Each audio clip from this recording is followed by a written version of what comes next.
और उनके उपकार अनेकों हैं, मैं कैसे उनका बखान कर सकती हूँ।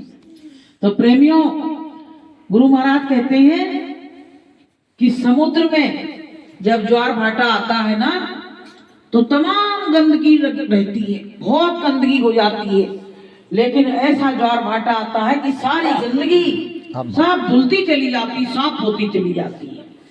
ऐसे ही हम तुम, कोई चाहे गरीब है, कोई अमीर है, कोई अच्छा है, कोई बुरा है, कुरूप है, सुंदर है, लेकिन गुरु के उसमें लगा हुआ है। और जिस दिन सतगुरु की दया मेहर हो जाएगी तो उसी समुद्र में जैसे ज्वार भाटा आता है ऐसे वो आएगा और सबको सत्यलोक लेके चला जाएगा। बोलिए प्रेम से। तो प्रेमियों, हम लोग किनारे से लगे हैं, हम लोग कूड़ा कचरा हैं, लगे हैं किनारे से। कहते नहीं है कि पानी में पत्थर डाल दो तो ठंडक तो मिलेगी, बस हम लोग उसमें पड़े हैं और गुरु नाम की ठंडक हमको मिल रही है और हमारे पास कुछ नहीं है, बस वही ठंडक मिल रही है, उसी से हमारा जीवन चल रहा है। तो प्रेमियों, जिस दिन दया मेहर हो गई उस दिन हमारा काम हो जाएगा। तो प्रेमियों, ये मानव जीवन हमको बड़ी दया कृपा से मिला है कि प्रभु की कृपा से नर तन मिला है, प्रभु की कृपा से नर तन मिला है, अपनी मर्जी से मिलता नहीं है, अपनी मर्जी से मिलता नहीं है। कहते हैं प्रभु की कृपा से नर्तन मिला है कि बिन हरि कृपा मिले नहीं संतान, और बिना भगवान की दया के संत नहीं मिलते हैं, और प्रभु की दया के बिना नर्तन नहीं मिलता है। बताइए, और हर व्यक्ति यही चाहता है कि अगला जन्म मुझे मनुष्य का मिले, लेकिन क्या संभव है ये असंभव है। मिल गया आपकी बात, पता नहीं कौन से पुण्य प्रताप जाग गए, भगवान को दया आ गई तो हमको मनुष्य तन दे दिया, लेकिन अब सोचो हमको फिर मिल जाए, हम गलत काम करें फिर मिल जाए, तो नर्तन भैया मिलने वाला नहीं है। कि नर्तन बारंबार मिलना खेल नहीं, नर्तन बारंबार मिलना खेल नहीं, नाव पड़ी मझधार निकलना खेल नहीं, नाव पड़ी मझधार निकलना खेल नहीं। कहते हैं कि नाव मझधार में पड़ी है भैया, नर्तन मिला है, गुरु मिल गए, अपना काम करो, लेकिन लोग इधर उधर के तमाम बुराई भलाई इसमें लगे रहते हैं और इसमें मिलने वाला कुछ नहीं है। थोड़ा इधर को, इसमें मिलने वाला कुछ नहीं है। इसमें केवल तुमको क्या मिलेगा कि खाली हाथ आए थे खाली चले जाओगे। केवल गुरु को निशाना बनाओ। ये दुनिया बहुरंगी है, इस पे कभी विश्वास नहीं करना। गुरु महाराज ने कहा था, बच्चों मुझको देखो और मैं तुमको देखूं, यही कही थी। तो हम सबको देख रहे हैं कि उसने ये कह दिया, उसने वो कह दिया, वो हो गया। अरे कहने दो, हमारा गुरु कसम से, जैसे क्या होता है, शादी होती है तो ससुराल में बच्ची जाती है तो वहां बहुत लोग जाने क्या क्या कहते हैं, लेकिन अच्छी बच्ची जो होती है वो क्या कहती है कि हमारा पिया मुझसे कुछ नहीं कह रहा, पति नहीं कह रहा है, तो मुझको किसी से कोई मतलब नहीं है, चुपचाप रहती है, सबकी सुन लेती है, अपने पति को जाके बता देती कि लोग हमसे ऐसे कह रहे हैं। और पति कहता तुमको मुझसे मतलब है कि सब लोगों से मतलब है? तो क्या कहती, हमको केवल तुमसे ही मतलब है। भाई, जिस घर में पति अच्छे होते हैं पत्नियों की जिंदगी कट जाती है, और जिस घर में पति अच्छा नहीं, पूरा घर अच्छा तो पूरा बेकार है। तो प्रेमियों, ऐसे संसार बुरा है, बुरा रहने दो, हमें कोई मतलब नहीं, कोई कुछ भी कहे, पर मेरा पति, मेरा परमात्मा मुझसे बस रुष्ट ना हो, मुझसे नाराज ना हो, बस मुझसे और कोई मतलब नहीं है। कि हमें है काम सतगुरु से जगत रूठे तो रूठन दे, हमें है काम सतगुरु से, जगत रूठे तो रूठन दे। कहते हैं सारा संसार रूठ जाए, बस इनकी नजर ना हमारी तरफ तिरछी हो, इनकी नजर सीधी रहे तो मेरा कोई बाल बांका करने वाला नहीं है। दुनिया से क्या है, दुनिया तो इसी की है। एक बार क्या हुआ कि शंकर पार्वती जी जा रहे थे, तो बैल पे बैठे, तो कहने लगे दोनों बैठेंगे तो बैल थक जाएगा, तो कहने लगे ऐसा करते हैं, पार्वती जी बोली हम उतर जाते हैं, आप बैठ के चलो। बच्चा भी संग में था, तो बच्चा को भी उतार लिया। कुछ दूर चले तो लोगों ने देखा, कहने लगे देखो पत्नी नीचे चल रही है और कैसे मस्ती से जा रही है इस पे बैठे। अब जब सुना तो कहने लगे भैया हम उतरे जा रहे हैं, तुम दोनों बैठ जाओ। अब जब वो बैठ गई तो जब आगे गांव में फिर निकले तो लोग कहने लगे बताओ आजकल की औरतों को जरा से भी शर्म नहीं है, पति बेचारा पैदल चल रहा है और खुद महारानी बनी बैठी है। अब बताइए। और फिर आगे जब चले, जब ये बात सुनी तो तीनों बैठ गए उसी के ऊपर।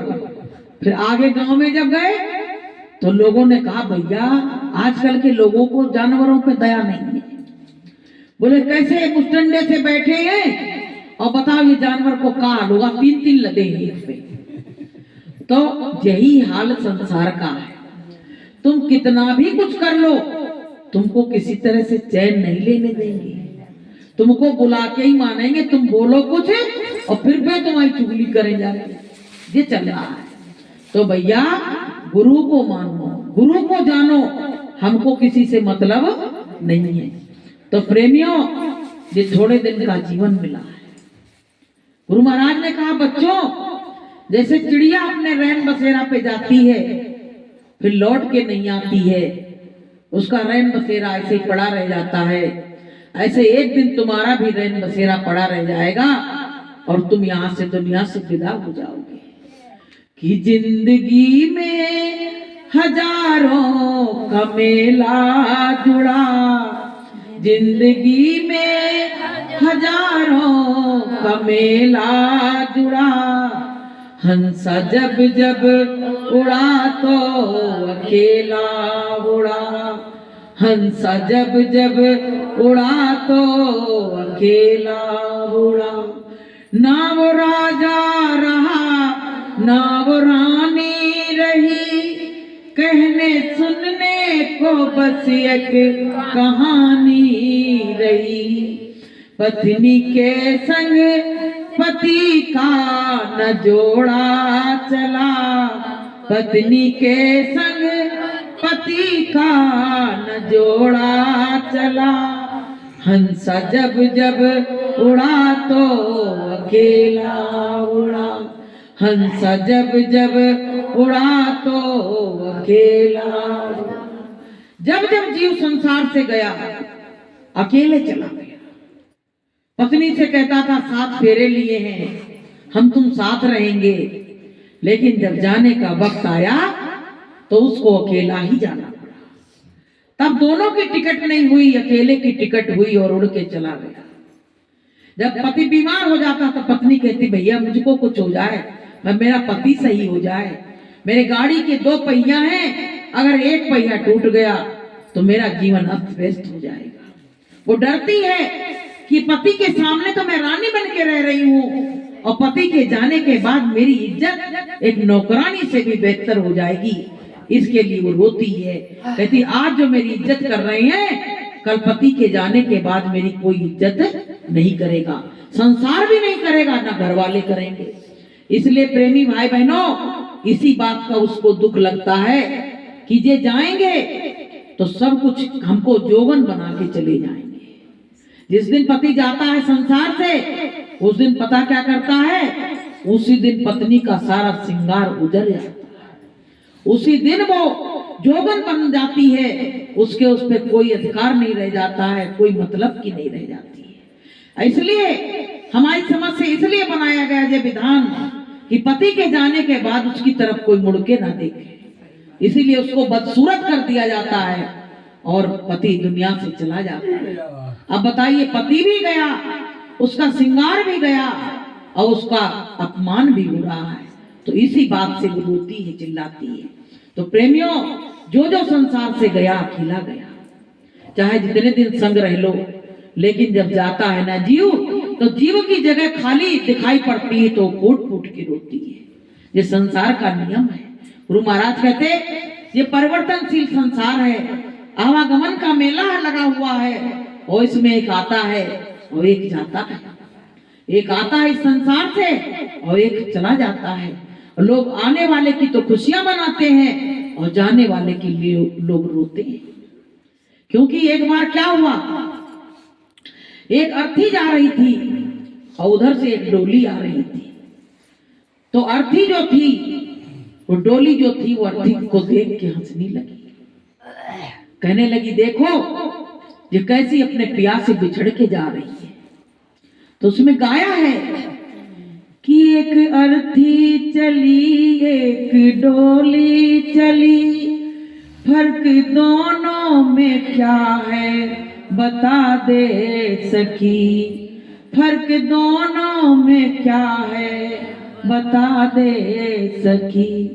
तू पिया के चली मैं पिया से चली, तू पिया के चली मैं पिया से चली, फर्क दोनों में क्या है बता दे सखी, फर्क दोनों में क्या है बता दे सखी।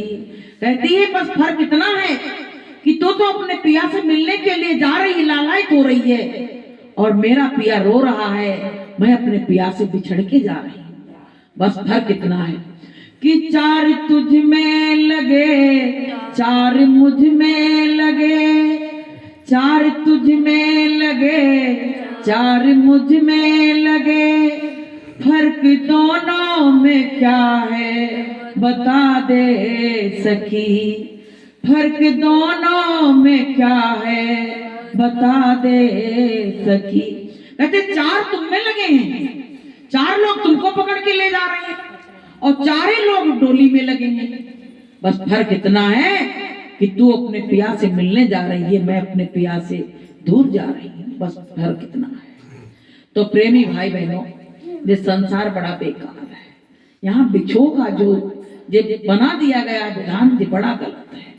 इंसान उसको मान बैठता कि ये मेरा है मेरा है मेरा है, और जिस दिन बिछड़ता है उस दिन टूट जाता है बुरी तरह से। जाने इसमें कितने लोग टूटे हुए बैठे कि बात करते ही आंसू की धारा लग जाती है। लोग दुखी हैं, क्या किया जाए। तो प्रेमियों, जैसे पति के बिना संसार सुना है, ऐसे गुरु के बिना भी संसार सुना है, जीवन सुना है। तो प्रेमी भाई बहनों, हमको गुरु महाराज मिल गए, चाहे जितना दुख आए संकट आए, अपने मालिक को याद करो। क्योंकि जो बात जो मेरी आत्मा की पुकार गुरुदेव सुन सकते हैं, वो कोई नहीं सुन सकता है, वो कोई नहीं सुन सकता है। इसलिए प्रेमियों, अपने गुरु पे पूरा भरोसा रखो कि गुरु महाराज ने हमारा हाथ पकड़ा है। जैसे पति हाथ पकड़ता है, जब शादी का टाइम होता है पंडित हाथ पकड़ाते हैं, कहते हैं आज से तुम दोनों एक हो गए हो। ऐसे जब गुरुदेव हाथ पकड़ते हैं तो उसी दिन से आत्मा और परमात्मा का रिश्ता जुड़ जाता है, और वो रिश्ता ऐसा होता है कि कभी टूटने वाला नहीं है। बोलिए प्रेम से। तो गुरु ने हमसे नाता जोड़ा है, हमने नहीं जोड़ा। हम जानते नहीं थे गुरुदेव कौन है, लेकिन गुरुदेव को हमारी चिंता थी। हम जीवों का कल्याण करने के लिए गुरुदेव आए हुए थे, तो गुरुदेव ने हमसे नाता जोड़ा। और गुरु महाराज ने कहा बच्चों, चिंता करने की जरूरत नहीं है, हम तुमको अपने घर ले चलेंगे। जैसे कोई बच्ची परेशान हो और पिता आए और पिता को देख के बच्ची रोने लगे, पिताजी हमें ले चलो। ये आत्मा जब संत और महात्माओं को देखा, फकीर और लियाओं को देखा तो रोने लगी, कहने लगी ऐसी मुझसे क्या गलती हो गई थी कि पहले तो तुमने हमको यहाँ भेज दिया, अब तुम लेने के लिए आए हो। ऐसी कौन सी हमसे गलती हो गई थी? तो पता है, जब हमको दुख में देखा भगवान ने, गुरु ने, भगवान ने तो हमारे संग कुछ अच्छा नहीं किया, हमको फंसा दिया संसार में, लेकिन गुरुदेव ने हमको निकालने का काम किया है कि हरि ने हमको जग में फंसायो, गुरु ने भव से पार लगायो। हरि ने हमको जग में फंसायो, गुरु ने भव से पार लगायो। हरि भूलूं पर गुरु ना बिसारो, हरि भूलूं पर गुरु ना बिसारो, गुरु के चरण में बलि बलि जाऊं। हरि भूलूं पर गुरु ना बिसारो, गुरु के चरण में बलि बलि जाऊं। कहते हैं कि भगवान ने तो हमको लाके फंसा दिया, फंसे रहो, डरे रहो अंधकार में, लेकिन प्रकाश दिखाने का काम कौन ने किया? हमारे गुरुदेव ने किया। तो प्रेमियों, कितना बड़ा भार, हम इस भार को कभी उतार पाएंगे? तो हम आपको क्या बता रहे थे, जब बच्ची रोती कहती पिता हमको अपने घर ले चलो, ससुराल में बड़ी परेशानी है, तो पता पिता क्या कहता है कि अब हम बेटा आ गए हैं, अब तुमको लेके ही जाएंगे। कि तो को जानो तो पड़ेगो ससुराल, रहेगी कब तक पीहर में।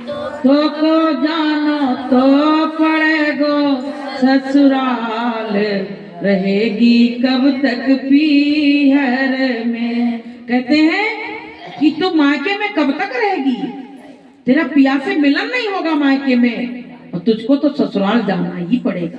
जब तू ससुराल जाएगी और मानसरोवर में स्नान करेगी और उस परम पिता परमात्मा के पास जाएगी, तभी तुम्हारा मिलन पूरा होगा। तो प्रेमी भाई बहनों, ये जीवन मिला है, अनमोल जीवन है। सांसें जो दिन रात निकल रही है ना, ये कम मत समझना, एक एक सांस का बहुत बड़ी कीमत है कि तेरी हर सांस है हीरा मोती, वो गंवाने के काबिल नहीं है। हीरा मोती से भी बढ़कर इसका मूल्य। बताइए, हीरा मोती तो एक बार पैसा हो तो बाजार से खरीद लोगे, लेकिन ये सांस अगर जा रही है तो इसको तुम दोबारा ला नहीं सकते। तो प्रेमियों, संतों ने क्या कहा कि सांस सांस सुमिरन करो और वृथा श्वास मत खोए, और ना जाने या श्वास को फिर आवन होए ना होए, पता नहीं आना हो ना हो।